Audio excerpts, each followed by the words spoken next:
estavam com saudade do Eu Sou Vivi, né? Eu parei um pouquinho pra não encher o saco, mas de vez em quando eu vou trazer de volta. Sejam bem-vindas, pessoas! Obrigada por curtir, compartilhar, apoiar no Apoia-se. Vocês aqui são... Sem vocês, nada disso faz sentido. Muito obrigada pela presença e pelo tempo de todos. Vamos para o capítulo 4 de Zen e a Arte da Escrita, do Ray Bradbury. Bêbado e no comando de uma bicicleta. Um ensaio de 1980. Esse é polêmico, minha gente. É um assunto mais delicado, mas vamos tentar. Cara, a meleca é que toda vez que eu penso ou falo, vamos tentar, ou uso a palavra tentar por qualquer que seja o motivo, eu lembro da droga do Yoda falando do or do not, there is no try. Tudo bem que ele não tem essa voz, mas maldição! Tá bom, não vamos tentar nada, vamos fazer. Bom, só pra introduzir aqui, o Ray diz que ele recebeu uma vez uma carta de um historiador da arte elogiando o trabalho dele, elogiando o livro dele, principalmente elogiando a paixão com que ele coloca as palavras nas histórias dele. Esse cara depois veio a se tornar... Oi, Nala. Esse cara veio a se tornar depois um segundo pai pro Ray. Mentor, conselheiro. Aí vem o assunto. A parada é que todos nós precisamos de uma validação, de certa forma. A gente precisa da aprovação de alguém melhor, mais sábio, mais velho, pra nos dizer que a gente não tá louco. Minha terapeuta discordaria disso, mas não vamos entrar aqui em análises psicológicas, vai. Não é minha intenção. Mas a verdade é que todo mundo, sim, em algum nível, precisa da aprovação do outro. E nesse caso, o Ray tá falando aqui principalmente da aprovação do cara que sabe mais, do mais velho, de um mentor, de um conselheiro e etc. Com ou sem terapia, gente, todo mundo precisa. A ideia é ter um indicativo, né, de alguém que a gente confia, de que a gente tá indo pro lugar certo, tá indo pra um bom caminho. Tudo bem, faz parte. Mas como a gente bem sabe, tudo na escrita é muito frágil, né, pips? É muito fácil a gente duvidar de si. A gente vê um monte de escritor defendendo outras noções completamente diferentes das nossas. A gente vê intelectuais colocando uma penca de obra pra baixo, né, criticando de uma forma... Enfim, tem crítico que critica até o pelo do sovaco da vaca.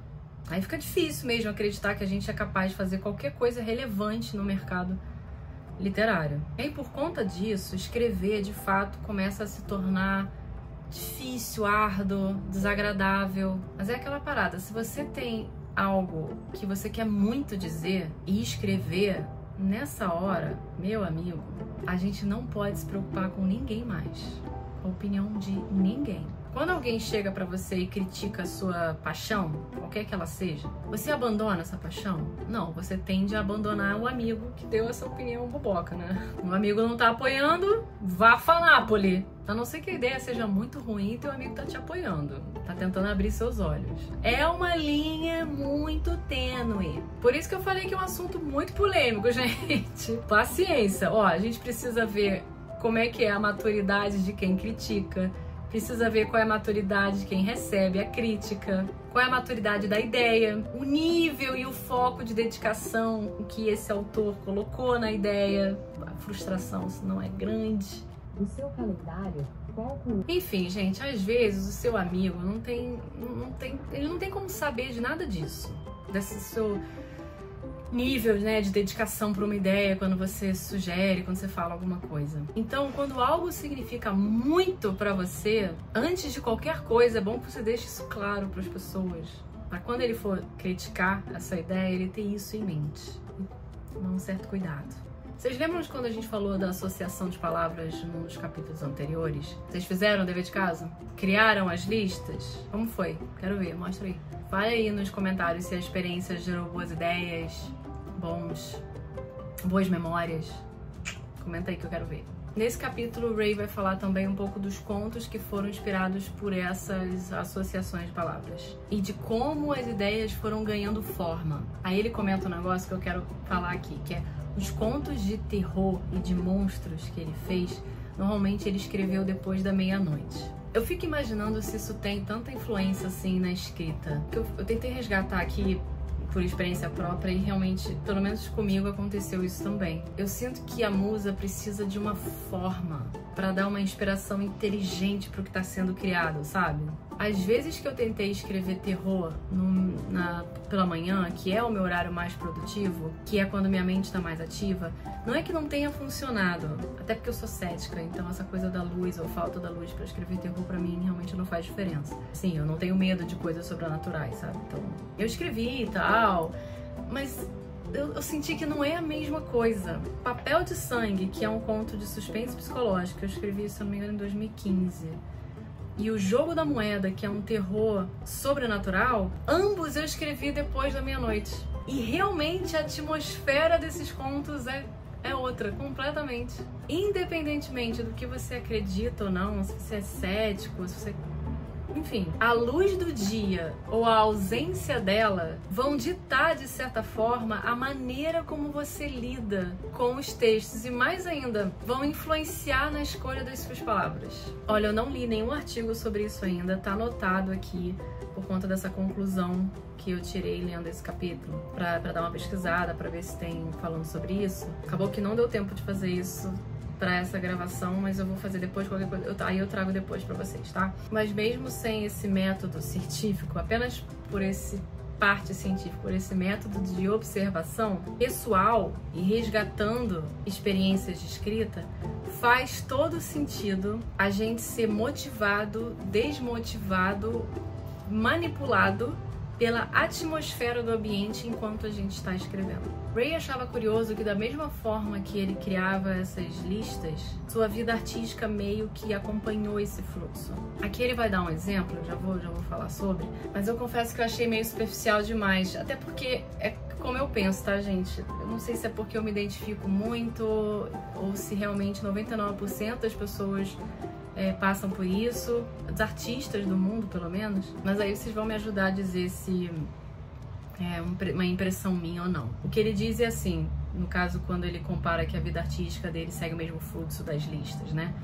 Que de um artigo pode ir para um conto, que aí vira filme, que aí chama a atenção de alguém, e aí o Ray é convidado para escrever um roteiro, e aí faz um ensaio que culmina num outro convite, aí cria o piso inferior lá de uma exposição, que aí chama a atenção da Disney para fazer o roteiro de uma atração. Na verdade, a Disney o contratou para fazer os sonhos da atração chamada Spaceship Earth, que era antiga no Epcot. E aí ele quer dizer que uma coisa leva a outra, que leva a outra, e que tudo é por conta do fruto que ele colhe por escrever com amor. Lógico que eu sei que o exemplo não é igual, porque afinal meus contos não viraram filme, que eu não recebi convite para fazer uma exposição ou para escrever para atrações da Disney. Não foi o que eu quis dizer quando eu digo que o exemplo que ele deu é tipo a mesma coisa que 99% de artistas de todo mundo. O que eu quis falar é no sentido do fluxo, que é o que ele fala, da movimentação e de ter acontecimentos, de que uma coisa leva a outra. Eu só achei meio esquisito porque eu acho isso meio óbvio, sabe? A partir do momento que você tá se movimentando para fazer algo, ainda mais algo que você gosta,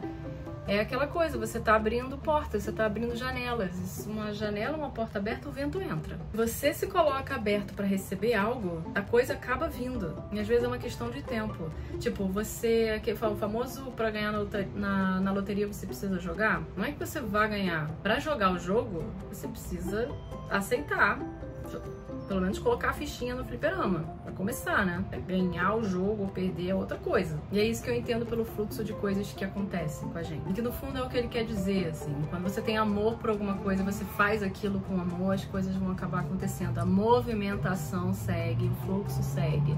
E uma coisa vai sempre levar a outra. Tem uma curiosidade interessante aqui de uma parte até que a gente já falou nos outros capítulos, que quando você é influenciado por uma coisa que você viveu na infância, né, uma coisa que você fez ou deixou de fazer, ele adora falar isso, ele fala bastante aqui durante esse livro. Mas é que ele diz que normalmente, com ele, as coisas que ele viveu na infância, essas ideias, essa influência na escrita vinha muitos anos depois. Por isso que ele lá no início, no prefácio ainda, eu acho que foi no primeiro vídeo, que ele diz que coisas que aconteceram com 3 ou 6 anos ou 10 anos surgiram quando ele tinha 30, 40. Exceto uma vez quando ele estava no México, que ele viveu algo tão aterrorizante lá que a escrita veio automaticamente. Mas o restante, ele diz assim, cara, uma lista de palavras por dia.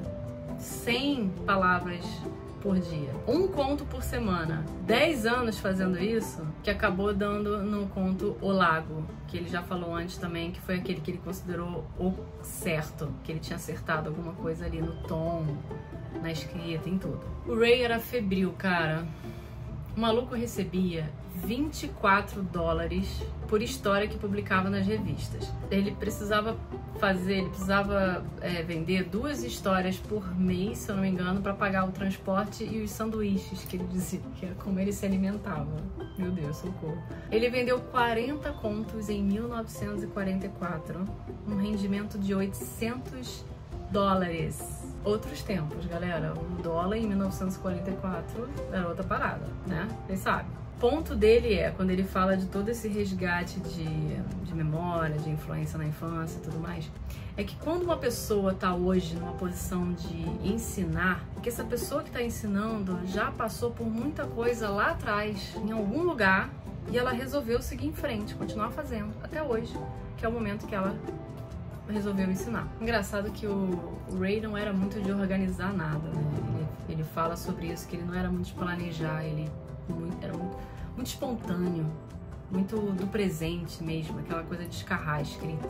Ele descobria sobre as coisas que ele fazia e sobre si mesmo depois de fazer. Cada conto, cada lista, né, dessas de associação de palavras, era uma maneira de dizer para ele quem ele era. Toda vez ele encontrava um eu diferente. Então acho que é por isso que ele fala que é bom escrever rápido, é bom colocar tudo no papel de uma vez sem pensar muito, porque foi a experiência que funcionou com ele, né, de simplesmente se descobrir dessa forma. Ele diz que é importante você permitir que a voz da criança que é apaixonada por dinossauros, a voz da criança que era apaixonada por Corcunda de Notre Dame, Fantasma da Ópera, aquela voz que vive eternamente dentro da gente, que ela possa ser ouvida por nós adultos, que tentamos silenciá-la o tempo todo. E a gente não deve fazer isso. É essa paixão e o medo dessa criança que muitas vezes vão nos guiar na escrita e nos dar força para ir até o fim. Se você já é um apoiador do Apoia-se, muito, muito, muito obrigada. Se não é, fica aqui o convite para acessar apoia.se/vivs e apoiar lá para contribuir e me ajudar aqui a manter o canal e a trazer mais projetos, trazer mais leitura e assuntos sobre escrita para vocês, escritores em todas as etapas da profissão. Beleza? Muito obrigada, gente. Beijo.